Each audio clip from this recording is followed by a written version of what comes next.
the opportunity to come and spend some time with you. I have a standing commitment with the county police chiefs on this same day every month, every year, and so it has really precluded me from coming here as I would otherwise want to do each month. I'd love to be part of this conversation every time. It just isn't practical.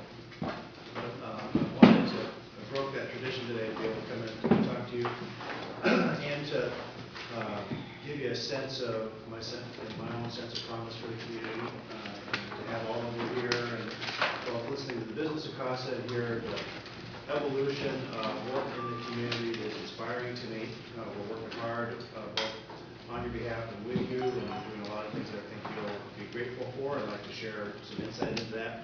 But maybe just use Carla's introduction as a way to go back historically and put it into perspective that many of you may know, but I just want to refresh. And it goes back to the death of Casa around Thanksgiving in 2002, and all of the conversations in the community that catalyzed after that death that created initiatives which were Safe Rides, which was the Under 21 Club, which was the party protocol from the police department, which resulted in a flyer we prepared. Carla has a copy of it called the No Bust, or How to Have a No Bust Party. And very simply, at this high school, in one of these rooms, following convening of over 300 people in the community, we started having more serious conversations about the environment of alcohol and high-risk teen activities. And I was in one of those conversations, and a student, a teen, there was a sheriff's deputy, myself, and somebody else from our police department, a bunch of adults and kids in the room. And the question was, why do you cops always?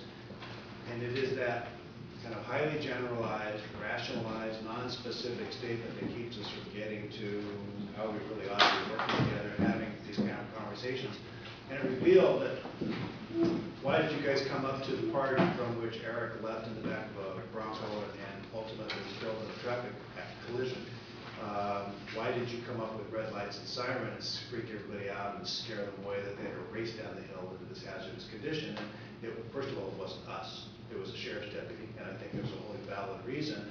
But it got me to thinking, kids clearly have no sense of why we respond to parties the way we do, and what we're thinking, and what we're trying to accomplish. And we're not always clear on what they're thinking, and trying to create a practice and a method and understanding of the community so that the arrival of police, the dispersal of a party, the management of the consequences of a party are done in an orderly, and I would think you would say community responsible way.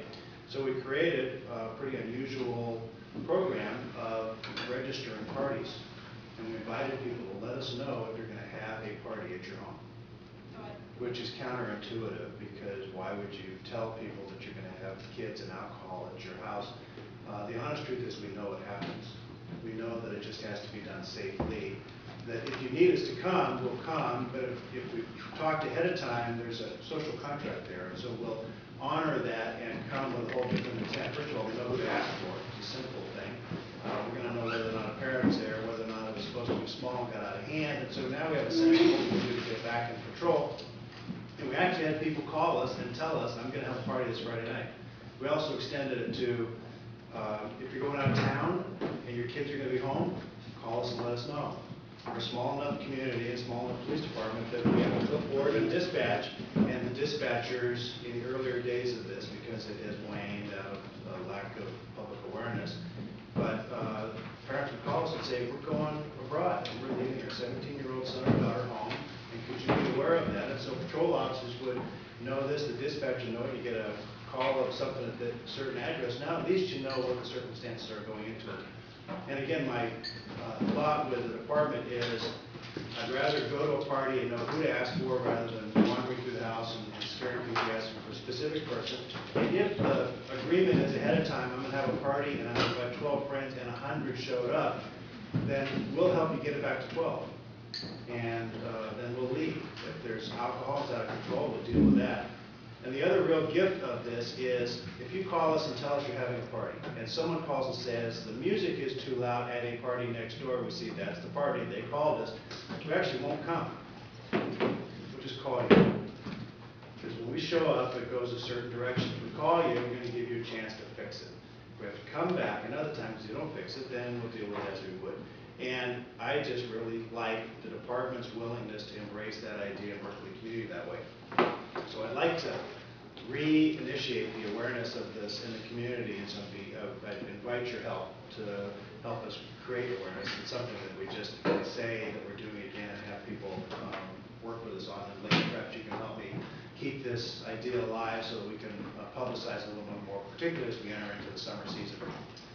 We have had recently parties where the parents are out of town. You're aware of one, I'm sure, where the parents and the entire family left, and there was permission given by family member to have kids come in, and the house had vandalism and things stolen, incredible alcohol use. There have been consequences applied to that. A lot of restitution in process now, so our justice system is working with that. But it's just another example of the urge of kids to find a place to party and drink. And that's why I appreciate the Under 21 Club, because that effort was in recognition of the same passion, but the passion around music, which I think is ever present in this community, and the interest of kids to do it in a place that is mainstream, not tucked away, not hidden. They don't want to be warehoused off site somewhere. They'd like to be the main location. And that program, when it started at Los Gatos Bar and Grill on an off night and a disco night, quickly moved to other locations and finally settled at Los Gatos Coffee Roasting. And Terry Hope is a hero for what she has done to help those kids have that location. If you're not familiar with the early part of the story, Terry actually was working outside of conditional use permit. She paid $4,000 to the town to change her use permit for her own benefit, but also added a clause that one time a month there can be youth music after hours at her business. The only conditional use permit with that clause in Los Gatos. And the first time I went by and saw one of those, I saw adults walking up, seeing something cool at the coffee roasting company, and they couldn't get in. And to me, that was the epitome of success for this effort. And I was just so pleased that Casa took that up and is helping people work on that. And the Youth Commission, which I chair, and thank you for those parents who have kids on the Youth Commission. They're incredible. Applications are open now, and we're testing at the end of the month. Has been involved in that as well. So to the general flavor of what's going on in town, it's exactly the same and it's different than it was. It's an ever-changing dynamic. Marcus and Leighton know this very, very well, that it's dependent on the incoming kids and their kind of sense of independence, maturity, whatever, out of middle school, and then coming into the wonder of high school. And the high school is, first of all, doing a great job being aware of the challenges, responding to challenges against the pressures of running a high school campus with kids whose brains are on fire, and holding kids accountable. And we're helping directly. Leighton is on campus a lot. We share Leighton with the elementary schools as well. But you've got a great philosophical attitude of the administrators working with the police, and I think we're having a good effect. Marcus, you're a tremendous partner. I just am so impressed with the distance we've been able to come on things as simple as where can you be when you're off campus, and move that to, you really can't be off campus all the time. You think you should, and so you can appropriately restrict that. I love the fact that this community can tolerate off campus as long as you're doing things that are responsible. If you're under the bridge smoking marijuana, that's not responsible, and so there's consequence to those kind of things, and that's the space I'd much rather us work in. Leighton has been given the direction to be very targeted in who he pays attention to. We recognize that the greatest percentage of kids at this campus do all the right things, act appropriately, manage all the challenges of being a teenager. They're no different than when we were teenagers. We ask him to focus on that narrow set of people who are causing problems. He knows them well. He's an incredible resource to us and to you, which is why we have this program and have it even with budget reductions, because it makes our job easier. When you have a problem with teens, he knows who to help us go to. It was evidenced by the graffiti in the community recently, but also he's a great resource to kids who want to connect with the police department. If you're not otherwise aware, we've set a larger-than-life goal for our police department to know everyone in the community.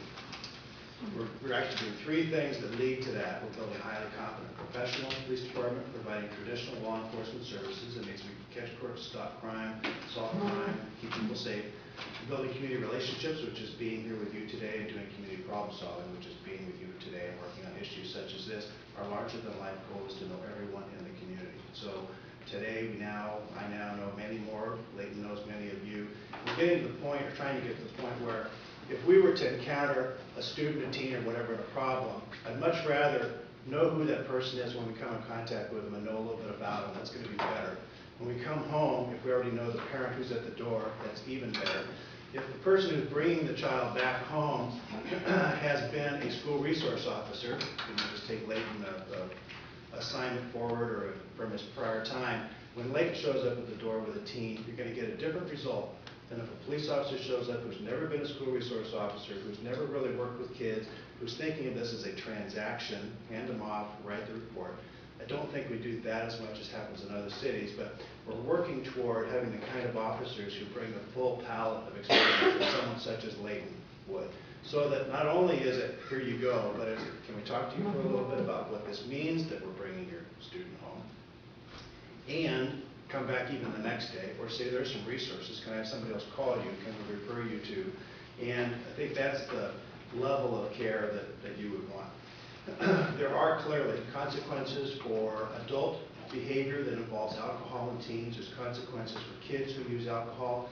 When it's in the family setting, kids can drink alcohol in their homes. We all recognize it happens, it can happen. They can't drink in public, clearly, and if you have kids at your house, our law says the parent or guardian of that teen must be there with them. The parent or guardian of every teen there who is consuming alcohol has to be there with them. So when that's not is when there's a teen party. And don't be surprised if the parents are there. The parents are in the back bedroom watching Netflix. They know what's going on. When we get there, we can get to, didn't you know? Yes. I mean, how could you not know? And what we do is we hold people to account. So we issue a citation. It's a misdemeanor, town code violation, and the misdemeanor is for hosting a party where alcohol is present and teens are present, and there aren't the adult or the legal guardian of the other teens. Those get handled by our town attorney. We hold a hard line. We go for a financial consequence, a community service consequence, and educational consequence. And so it's about $2,500. There's an alcohol education or awareness class that occurs, and then there's community service. People try to get out of that. We're actually now going to trial on a guy who hosted a teen party, and he's pressing us for, well, the officer never came in to ask for IDs of kids. Let's go to trial, because I'll have the officer get up and stand and describe what he saw. I mean, let's take this one on. We've actually had people do it more than once. We hit them really hard then. We don't actually absolutely take those to trial or we kick out the offenses. In fact, we put one guy on probation for 2 years until his kid got out of college, I think it was.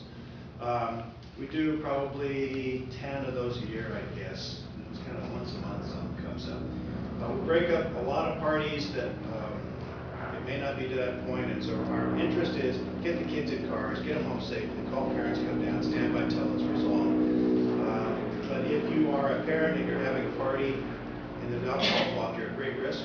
You're also at risk for civil penalties. You know, for many, many years, Joseph Midian, I think, created this law that if there's an accident involving teens and alcohol after a party or some injury and it's traceable back to alcohol at the party and the parent was aware, they're civilly liable. You know that even with the issues currently with Saratoga High School, there's civil penalties. It could be civil penalties in any situation with a civil suit.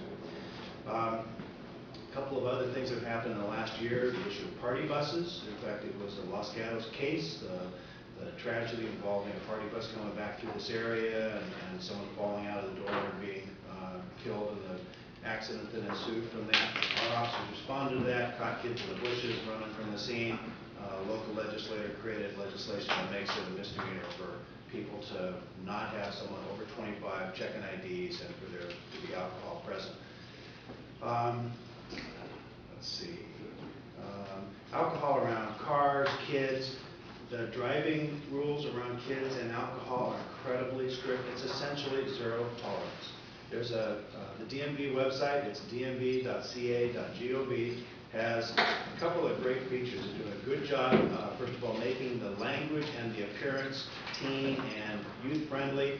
There's now a video section where there's a cool guy answering questions about common issues.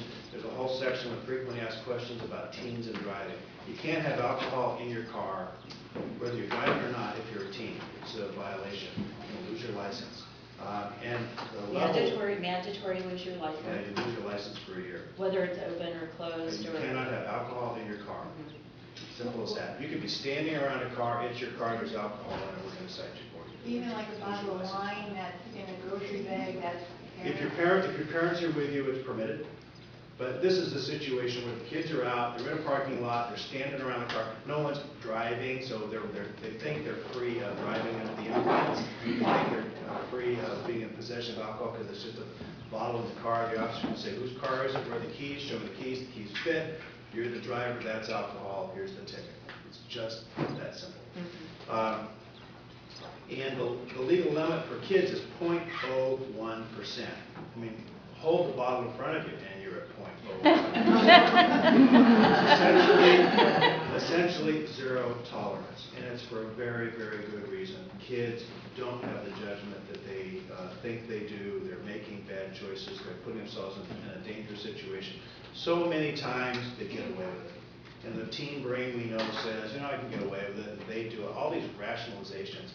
If I do anything for you today, come to a place that I've come to in my career where I am tired of highly generalized, non-specific rationalizations. They all do it. No one ever. Their mother. As soon as you hear these things that are not detail-based and fact, proof-based, push the detail. And so, you know, oh, we made it home just fine. It'll never happen to me. All these things, those are huge red flags.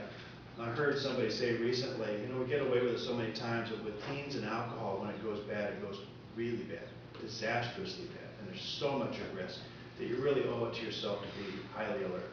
I'm a huge fan of this initiative to have a courageous conversation with your teens. You are inoculating them from danger.